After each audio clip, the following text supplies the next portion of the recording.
I want you to picture something with me.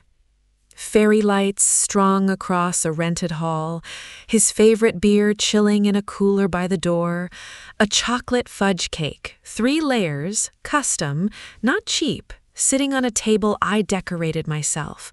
A playlist I spent 4 evenings building, song by song, because I knew exactly what would make him smile when he walked in. I stood in that room the night of his birthday and I thought, I did this. I love this man, and I did all of this for him. 63 days of planning, 63 days of spreadsheets and vendor calls and sneaking around to keep the surprise. 63 days of choosing him over and over every single morning. He spent those same 63 days choosing a divorce lawyer. My name is Lauren, and this is my story. Okay, so let me take you back to the beginning, because none of this makes sense without understanding who we were, or who I thought we were. I met Daniel at a mutual friend's cookout. Classic, right? He was the guy holding a red cup, telling a story that had the whole circle laughing. Loud laugh, big presence. The kind of man who makes every room feel a little warmer just by being in it. We dated for 2 years, then got married. And for a long while, it was good. Really good. We had a house in a quiet suburb outside of Columbus. We had a dog named Chester.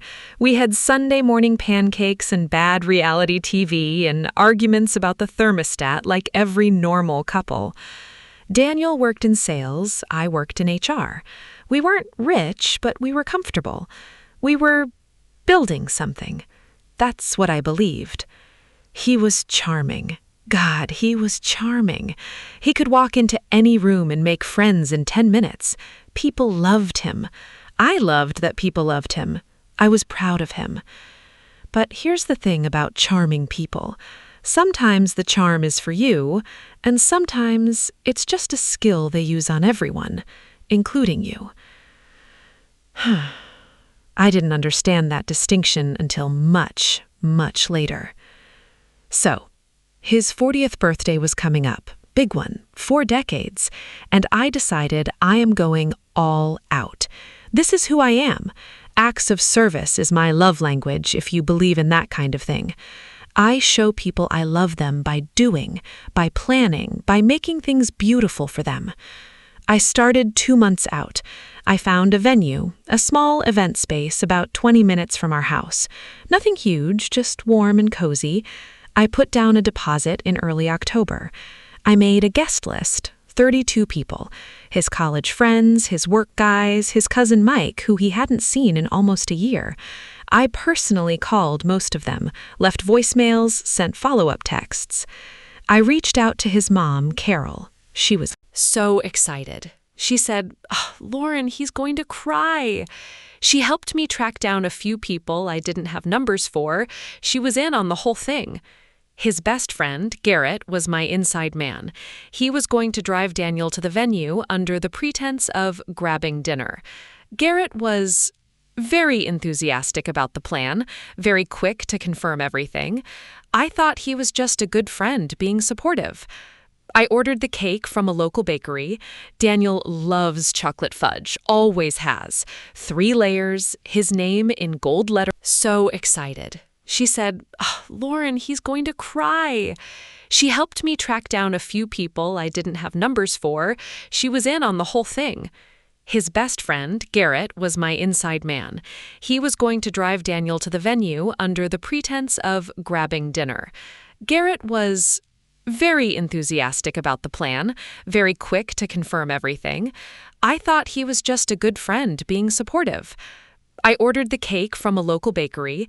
Daniel loves chocolate fudge, always has. 3 layers, his name in gold lettering, 40 candles. I made a photo slideshow, pictures from our whole relationship, first dates, vacations, Christmases, Chester as a puppy. I was so happy making that slideshow. I remember sitting at the kitchen table at 11 at night, going through old photos on my laptop, smiling to myself like an idiot.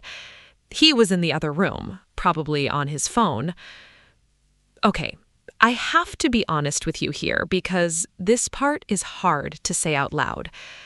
There were signs. There were signs and I did not read them.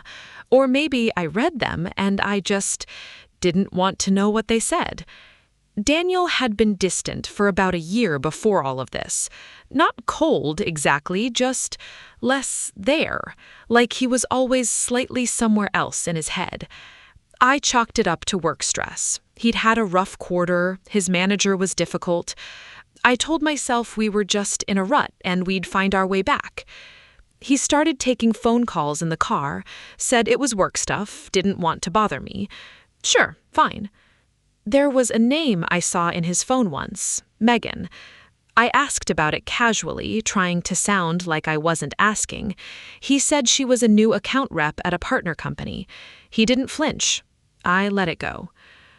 Around the time I started planning the party, he became oddly interested in our joint bank account, asking questions about what I was spending, what the monthly expenses were.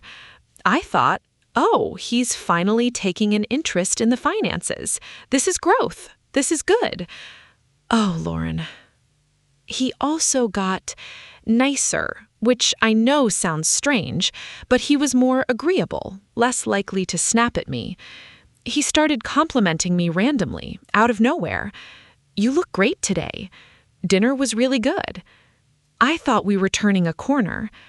My friend Cassie said, I don't know what's gotten into him, but I like it. She said, maybe he's finally realizing what he has.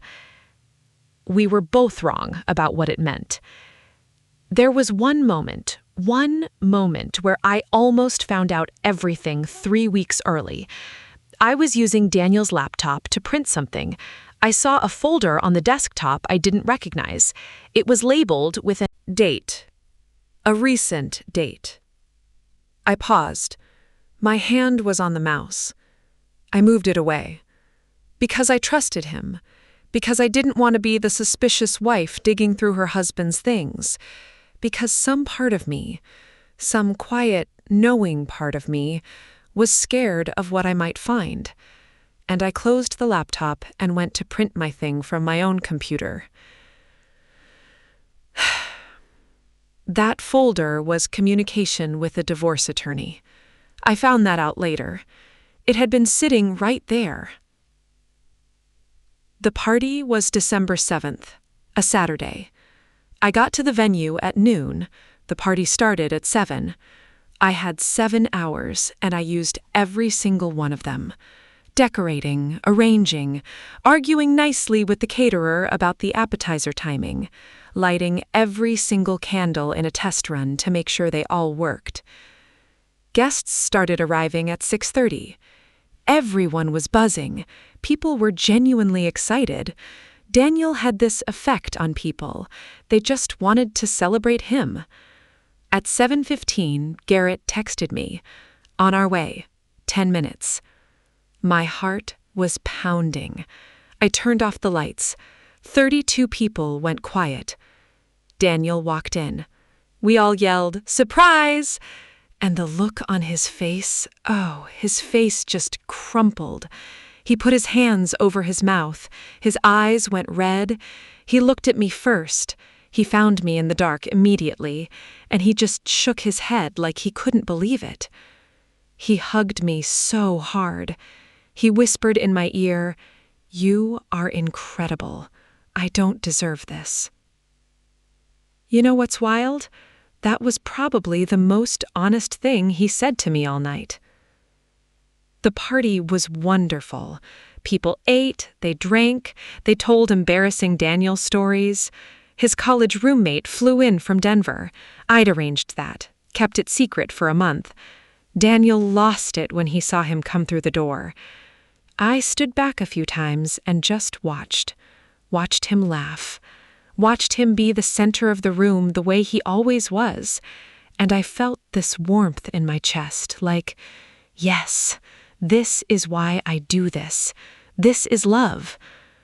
But there were two moments I've replayed 100 times since then. The first one, around 8:30, Garrett pulled Daniel aside. They went near the back hallway. I couldn't hear what they were saying, but the conversation looked serious, intense. Daniel's face went flat for a second, then he nodded, and then he smiled and they hugged. He came back to the party and he was fine, completely fine.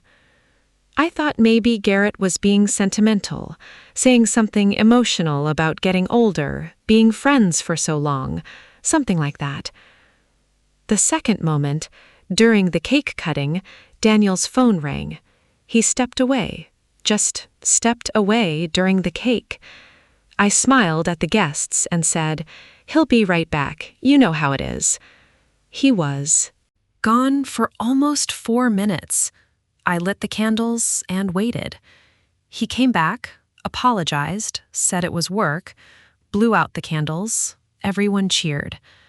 On the drive home that night, he held my hand on the center console, the whole drive. He said it was the best birthday of his life. I believed him. I fell asleep that night feeling something I hadn't felt in a long time. Peace. Like maybe we were going to be okay. 3 days later, Tuesday morning, nothing special about it. Gray December sky, coffee brewing, Chester scratching at the back door to go out. I picked up the iPad from the kitchen counter to look up a recipe. Just a recipe, something for dinner. There was a notification on the screen from an app I didn't recognize, a document sharing app, and the preview of the notification, just those few words you see before you open it, had Daniel's name and the word petition. Weird. I tapped it. I don't fully remember the next 90 seconds. I remember my vision kind of narrowing, like the edges of the room went soft. It was a legal document, a divorce petition. Daniel's name as the petitioner, my name as the respondent, filed with the Franklin County Court. I scrolled up to find the date. October 9th. October 9th. I put the deposit down on the party venue on October 11th, 2 days after he filed. I sat down on the kitchen floor. Just sat down. Chester came over and put his head in my lap, and I just stared at the wall. He had already filed. He had filed for divorce, and then watched me plan his party, watched me call his mother, watched me build his playlist and order his cake and coordinate his surprise. For 63 days. And he said nothing. He held my hand on the drive home. He said it was the best birthday of his life. I don't have words for what that felt like.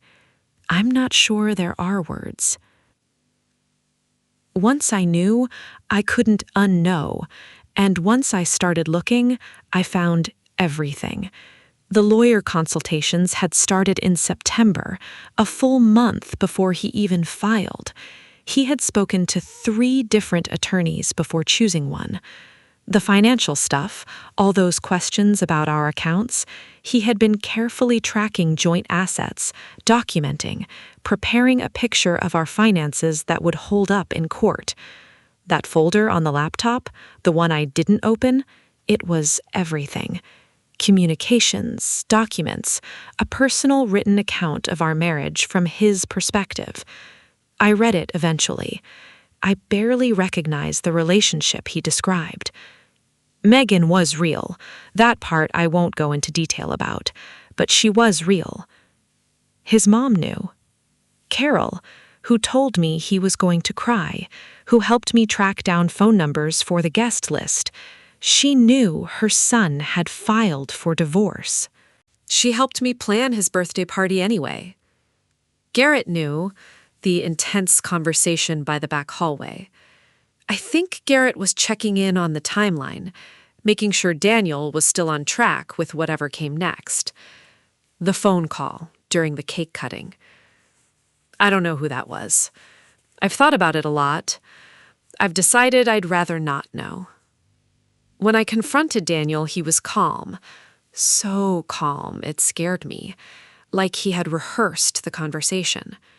He said he was sorry for the way it came out. He said he'd been unhappy for a long time. He said he thought it was better for both of us. He didn't apologize for the party. He didn't acknowledge what he had let me do. I asked him, "Did you feel anything? When I was standing there planning all of this, did you feel anything?" He said, "Lauren, I didn't know how to tell you." That was it. That was the answer. He moved out 8 days later. He took Chester. That one broke me open in a different kind of way. I'm not going to tell you the divorce was clean or quick, because it wasn't. It took 14 months. There were lawyers and mediators and really dark Tuesday nights where I ate cereal for dinner and watched TV I don't even remember. There were friends who stayed neutral and slowly just stopped calling. I understand it.